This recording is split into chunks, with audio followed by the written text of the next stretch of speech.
Hello, natumaini mzima wa afya njema. Leo tunakwenda kujifunza namna ya kulipea dokumenti ya zamani na kuwa katika muonekano mpya kabisa.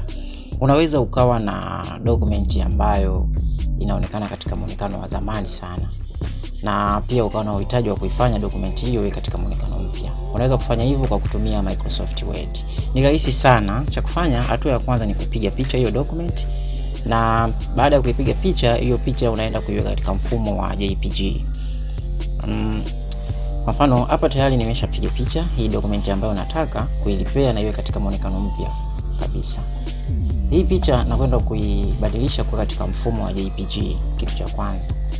Kwa hiyo moja kwa moja unakwenda kuifungua hii picha, unakuja hapa kwenye Paint. Ukishatoka hapa kwenye Paint, usifanye mambo mengi, njoo kwenye File, unakuja kwenye Save As, hapa chagua JPG picha. Ukishafika hapo kwenye JPG picha, unaweza ukarename as old, alafu unachagua mahali pa kusave, unachagua kwenye picha. Baada ya hapo una save picha tayari. Baada ya kumaliza, hii ndio picha ambayo tumesha save imekuwa katika mfumo wa JPG. Kwa hiyo kitu kingine kinachofuata hapo ni kufungua document yako Microsoft Word, unakwenda kuinsert picha. Na insert ile picha ambayo tayari tumesha save hapa as old, na insert kwenye Microsoft Word. Naam, tayari tumesha insert. Kitu kinachofuata hapa ni hii document nzima hapa iliyokuwa tunaenda kuibadilisha kuwa katika mfumo wa PDF. Kwa hiyo moja kwa moja utakuja hapo Save As, unakuja unachagua mahali ambapo unataka usave. Nitachagua ni save hapa kwenye document. Baada ya hapo unaweza ukairename popote utakavyohitaji, lakini hapa utachagua PDF format. Unaweza ukairename, nitarename hapo as new. Naam. Baada ya hapo tayari tumesha save document yetu ikiwa katika mfumo wa PDF.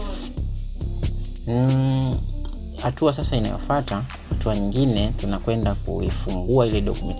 Hakikisha unaifungua Microsoft Word kama hapa. Hii Microsoft Word nimeifungua tayari. Unakuja kwenye File, njoo kwenye Open.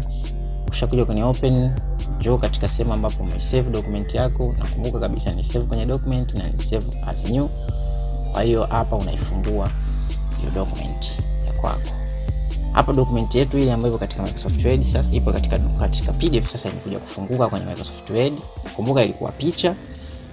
Na baada ya hapa tunafanya editing chache sana, na editing chache ambazo zinafanyika. Kwa mfano hapa ili neno lilikuwa before, kwa kuna baadhi ya mambo yalikuwa baadhi ya maneno yamebadilika, lakini hakuna shida, ilikuwa before. Na hapa ilikuwa ni hii. Kwa hiyo utafanya baadhi editing chache katika document yako na tayari unakuwa umesha maliza na ile picha yetu ambayo ilikuwa picha. Sasa hivi document yetu imekuwa mpya. Document yetu imeshakuwa mpya.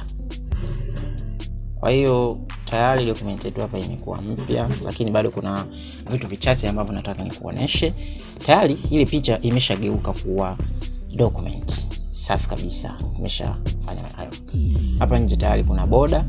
Kwa hiyo hii border unaweza kama ukiamua kuiacha unaweza kuiacha, lakini pia kama utakuwa na uhitaji wa kuitoa, unaitoa. Unakuja kwenye design hapa, unaangalia border, unasema no border, document inakuwa haina border. Kwa hiyo tayari ile document ambayo ilikuwa katika muonekano ule wa zamani sasa hivi imekuwa mpya. Unaweza ukaiprint na ikawa katika muonekano mpya kabisa ambao unahitaji.